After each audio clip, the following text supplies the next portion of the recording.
Welcome back to Live, Laugh, Love Real Estate Conversations with Lisa Loveland and Kosta Hantzis. Today, we have an exciting, vivacious guest, Jill Goldberg of Hudson Interiors and Design. We are going to have one of our casual, fun conversations about how she got started in the business, what she does, some challenges she's come across, and how she overcomes them. So with that, let's get started.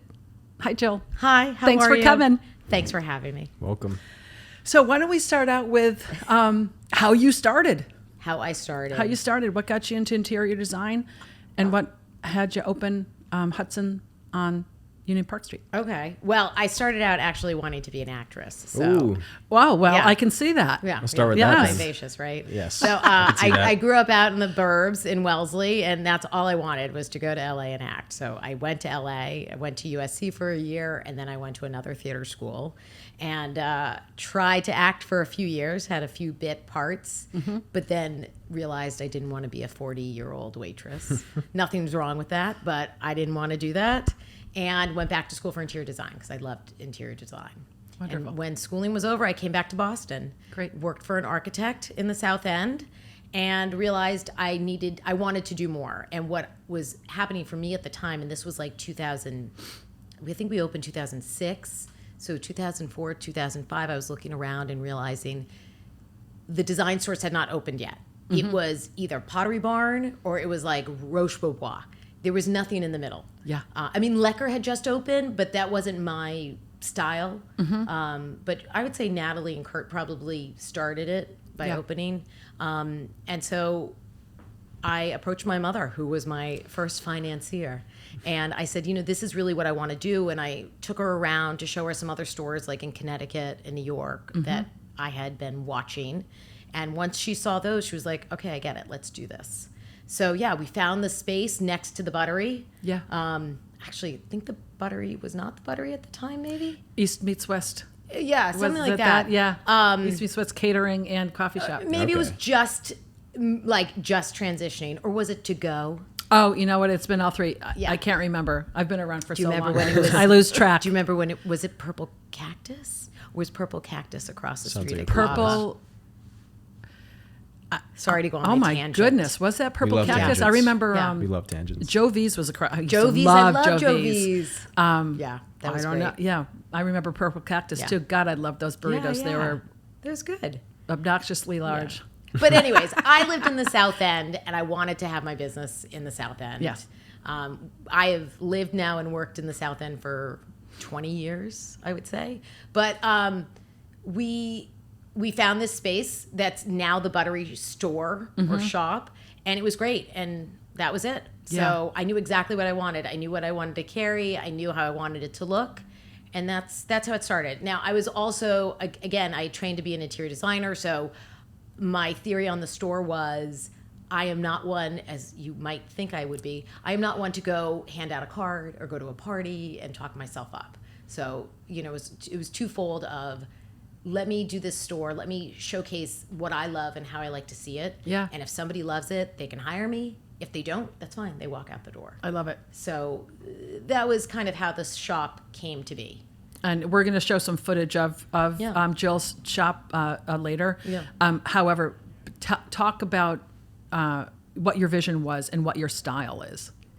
I think my style has definitely evolved over the years, but when we first started, it really was because I'd spent so many years in California. It was kind of California style meets like a Boston aesthetic. Yeah. And I love vintage, I still do. So it was kind of melding the two. And again, there wasn't that footprint in the city yet. I hadn't seen it in a business. So at the time when we opened, it was shabby, like we had shabby chic sofas there. We had worked with a company who done like European slip-covered pieces, but a lot of vintage. And that has still happened. Yeah. I think in terms of evolving, we recently just upgraded the shop. We refinished the floors, painted, added shiplap, new lighting. Nice. And we're curating our product differently and doing more of my own. I'm building furniture now, and doing more vintage Wow. as we can, as possible. I didn't know you were building furniture. Where are you doing that? So we're working with a company out in Leominster, New England Art Restoration. If I'm getting the name right, sorry, Craig. But it's not. Listen, I'm not building a brand new mold. I hadn't seen this in a while. It was more of a take on a plywood and formica modern Parsons style. So it's very clean. We use cream formica, but we can do any kind of formica. And it's great because these are like thick, solid pieces, but can really fit into anything. And they're all custom made. Very cool. I make certain pieces, but you can customize it to fit, what you need. So if you're in the city, you can order a console to go down your hallway. And if you're in the burbs, you might like the same console, but you have a huge, entry, and you can make it double that's wide. Such a smart decision to be able to customize like that. Yeah. Yeah. And also we were finding that in today's world, everybody's selling the same thing, and we're trying to find a way to have product that's ours that you can't see and be like, great, well, I'm going to go onto whatever website and buy it at purchase half the price. Yeah. Right. Yes. Yep. Smart. So that's where our lines come in, our vintage comes in, and all of that. Wonderful. But yeah.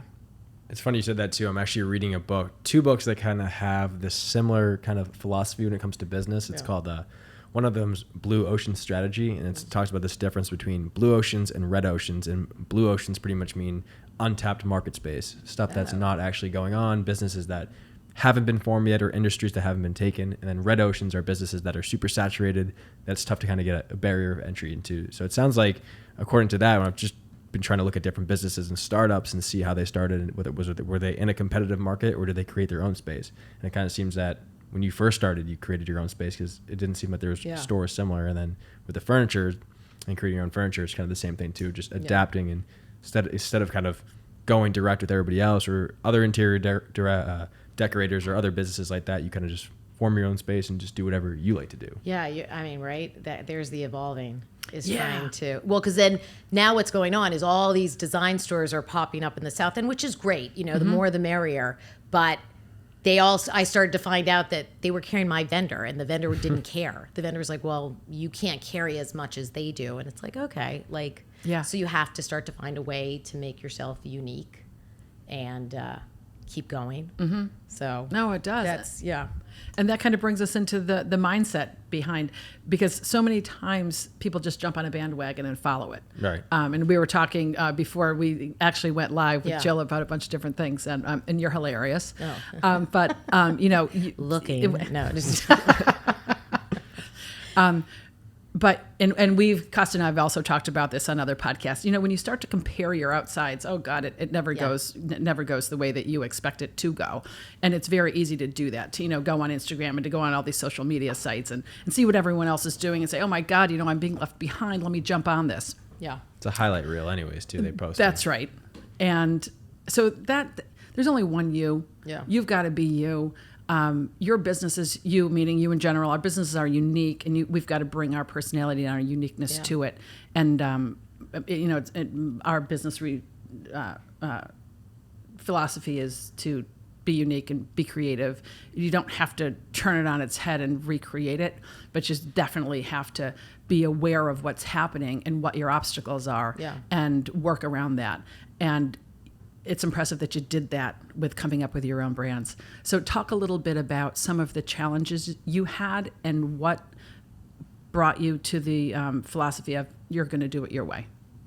I think the challenges, we had when we first opened, it was like, wow, who knew? We didn't even have to advertise, and we had 10 people in our small store every day, having to float between different customers to sell them thousands of dollars worth of furniture, which was great. Yep. And then we opened a second shop, and that was in Wellesley, and that did not go so well. And then the economy dropped in 2008. Sorry, so long backstory. No, we like the backstory. Okay, Please but do. So we've been chugging along, but I'll tell you, my interior design business really has been.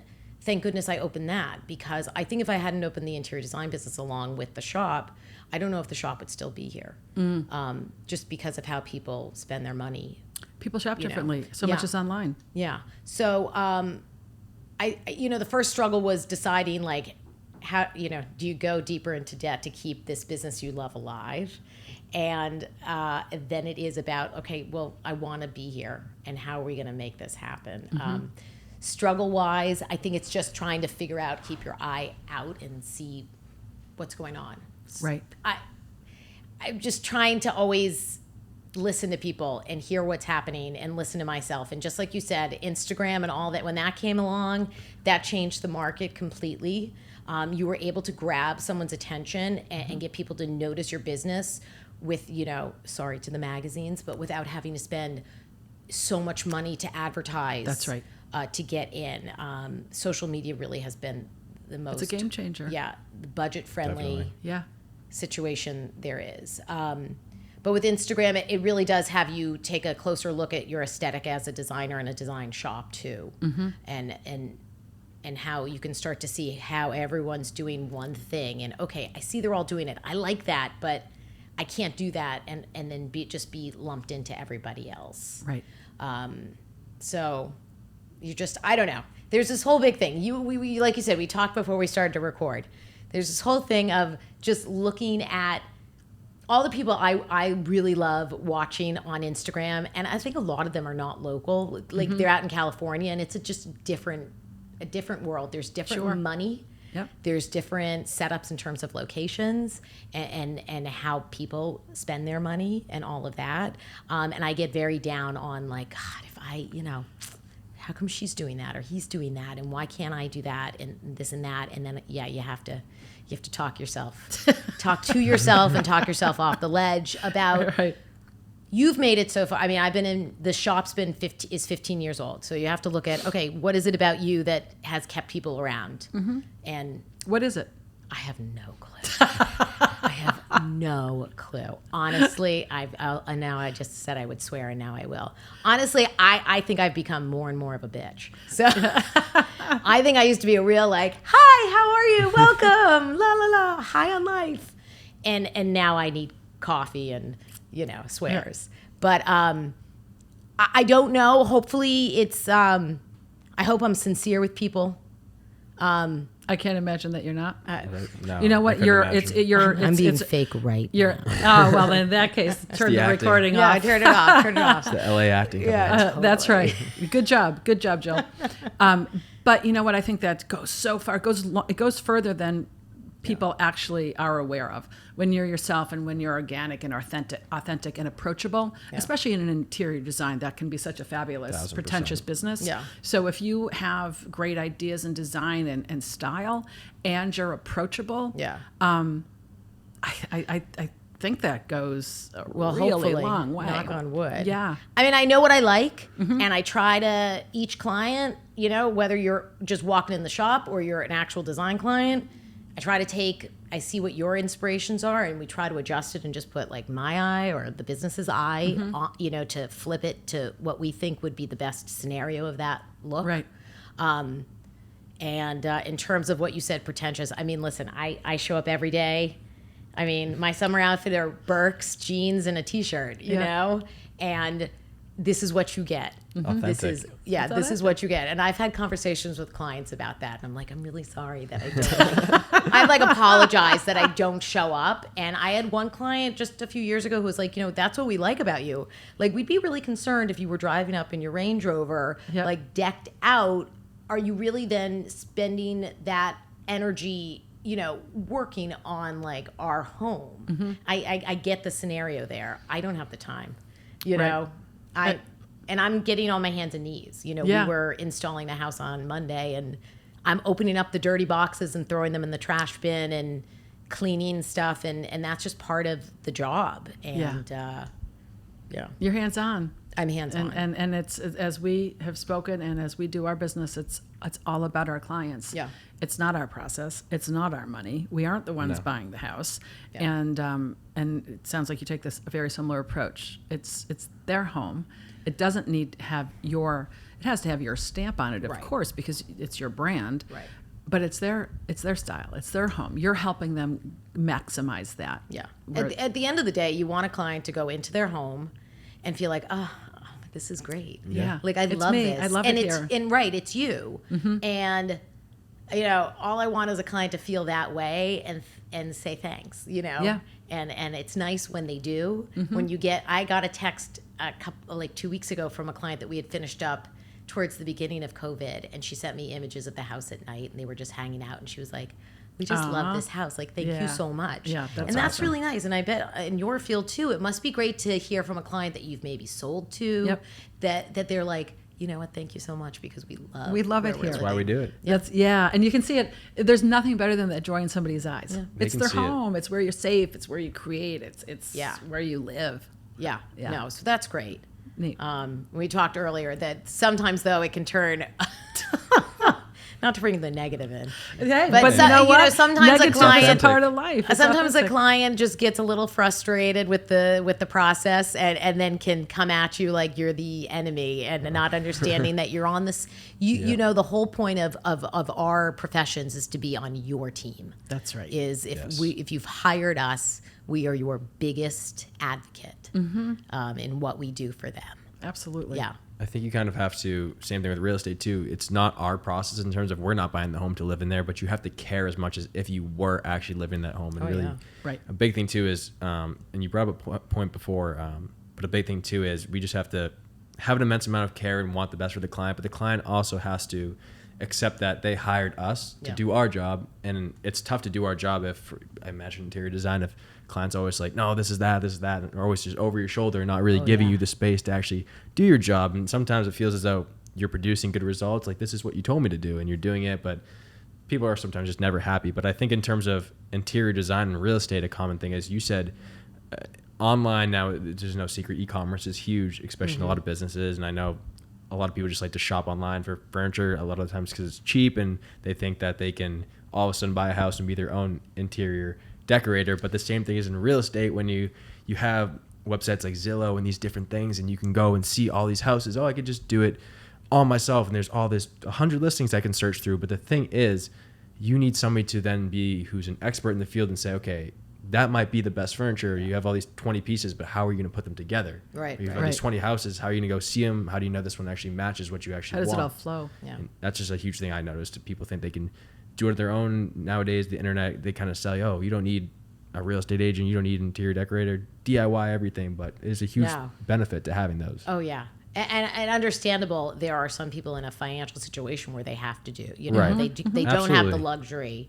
I mean, I don't think of real estate agents actually as a luxury, because if you're going to buy a home, you should be. We were using considered somebody. essential workers Yeah. in this whole Yeah, pandemic. exactly. That says something, right? Exactly. Yeah. But definitely in my field, I'm the cherry on the cake. But that's not the same. But it sounded cute, didn't it? Yeah, I mean, it's kind of, I think. But I agree with you. It's very frustrating when you do have clients, though, that hire you, and you haven't even dug really deep into the process yet, and you're getting emails about the, like, excuse my French, but the crap they find online. And they're like, well, I saw this and I saw that, and why can't we do this? Or then they shop you. Right, that part. The shopping you that's the most frustrating, because per my agreement with clients, like, that's part of how I make a living, is sourcing the product, and finding you the most financially, I don't know what the word I'm thinking here, but, like, I'm not trying to, like, screw you. Yeah. Like, you gave me a You're budget. not gouging. No, you gave me a budget, and I always shop the way I want to shop as well. Mm-hmm. So, I mean, I'm not a designer that's like, here's a $20,000 sofa for your den. Like, I'm trying to find you a quality piece that's well made that you're going to have for 30 years. Right. But I would never throw, like, a young family, like, an expensive sofa like that and be like, no, you have to get this. Yeah. So we're always, like, looking out for you. So when they then turn around and they're like, well, I saw this online and I can just order this. Don't worry, I'll just take care of it. They think they're doing you a favor, or that they're being smart about it, and they're not. They're kind of, they're kind of sticking. That brings up an interesting point that's somewhat similar to our business as well. People don't, and we've talked about this on the podcast too, they don't really know what we do. So they sometimes, if we don't set the appropriate expectation in the scenario you just presented, they may be actually thinking they're doing you a favor, and Right. you're not. So how do you set up expectations on client visits or presentations prior to that, so somebody knows what to expect, what your role is, and what their role is? We do kind of a multi-layered like vetting almost of clients. You know, we do an initial like submission form on our website. We then have like 2 or 3 phone conversations with them, and we like to see what they are moving into and what they're hoping to do, et cetera. And we try during those conversations to break down our contract and give them the expectation of, listen, when, you know, if you're hiring us, if it's just for a room or 3 rooms, but we are doing everything. Like, we are pulling your flooring, your walls, your windows. Like, we are sourcing all this. If you have 2 chairs that you want to use, we let them know. Great, we'll work that into the design. You know, we try to really lay it out before the process even starts, so they're understanding it. But sometimes they just forget, and you kind of have to remind them gently. And actually, in today's world now with COVID, it's a whole nother situation of setting expectations in terms of timing. Because that's what's going on forgot about now. all that. Yeah. Things are so backed up, and we do our best to try to work with vendors that can get us things sooner than later. We try to find vintage that you can get kind of right away. But that's another level of expectation setting, because clients have been actually really good and had some great patience through all this. But I'm finding recently, like, clients are kind of getting tired of being patient. Yeah. But it's like, but it hasn't changed. You know, I know, we're not that's there tough. yet. Yes. It's, you still got to wait. And I let people blow their, blow the steam off, and then try to reset the expectation to be like, you know, we can only do so much, and we are doing what we can do for you. Because again, we're your advocate. That's right. I don't mean to make that sound so like medical. No. Like, we're It's like your our mission statement, advocate, pretty you much. know. It's in our our mission mission statement. statement. A lot of what you're Yeah. talking about is actually in our mission I think statement. we used something the other day to somebody about, like, we are on your team. Like, Yes. I mean, that's true. We are a team. Once you sign with us, we're a team. But we are on your Absolutely. team, and we are out there on the field and cheering for you, and want you to get in that finished house as soon as possible. Yeah, that's great. So, yeah. What are your what does your next 5 years look like? I always like to ask, what are your next 5-year plans? Well, I hope to be happy. Yeah, right. I hope to be happy. No, we just re-signed 2 more years in our location in the Terrific. South End. So that's great. So we're going to keep the design business moving and the shop moving, and my kids growing up. And I'm just hoping that the momentum that has happened, continues, maybe a little bit slower for us. But, and I don't mean like I want the business to come, but it's just been so intense that it's like you're just killing yourself every day. But I don't know. Well, that sounds like a good plan to me. Okay, right. I mean, and it's also a good problem to have, to want to. It's a good problem kind to of have. slow things down. Not slow things down, but maybe a little less chaotic. Yes, because when you know things what get so happened? busy so quickly, it Well, becomes that's somewhat it. chaotic. And when COVID started, I think we were all so worried, not to go into a COVID conversation. Sorry. That's but all like, right. But like, it was, I told the girls to take time off and da-da-da. And who knew I was only going to get 2 weeks off? Because then it was like, boom, Yeah. it just started. And what happened is we just took on all these clients where I think in a normal environment, there would have been more of, we do have a wait list, but it would have been a sorry to more people. And now, and that's the whole problem of this machine. It's like going now and can't do anything about it. Yeah. Just kind of keep moving along. All right. So yes, it would just be nice in terms of slowing down, just to hold back for a minute Yep. and make sure the work that's going out of our office is quality. Wonderful. And that's the worry too. Yeah. Sorry, that was my phone. Oh, I was like, Was it my was that phone? our buzzer I to think it was. stop? Well, I think it's a good place to I think stop. it This is. was Oh, okay. fantastic. right. I'm so glad you came on. And, Thanks for having me. Oh, you're so this welcome. is great. had a blast. Where can people get in touch with you? Website, Instagram, where's the best The places? website's great. So it's Hudson Interior Designs with an S.com.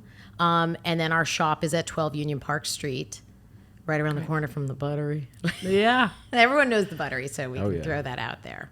But thanks for having me. You're welcome. course. Yeah. All right. And everyone, thanks for joining. We love that you listen. Keep supporting us. And we will see you next week with a very exciting guest as well. We've got some influencers on Instagram. And we will. We're excited. Should we Lot of tell cool them who it stuff. is? Yeah. Why don't we tell them who it is so they can look them up? I'll tell them. I think probably in terms of the schedule, we'll figure it out in terms of when we'll probably drop it next week. But we're going to have Ryan Magan on, actually, who is Ryan actually does a whole bunch of different things. He's just doing more and more research, but pretty much his focus right now is on social media marketing and how you can take certain brands and do videos and do content. So it kind of ties into what we're doing with the podcast. And Yep. Do you mind if I come? No. No, yeah. special I'll be guest. back. You'll I'll be be back. I'll be back. He's a super cool person. Yeah. and, Yeah. it's marketing, social media. It's a whole big thing now too. So that's his thing, is just doing different things with Oh, brands fantastic. and growing audiences. And again, he's kind of like a jack of all trades. So we're definitely excited to have him on the show. But I had a blast today. I think Yeah. we both Thanks had a again, blast. Jill. Thank you. All right, guys. Have a great week. Take care. Bye.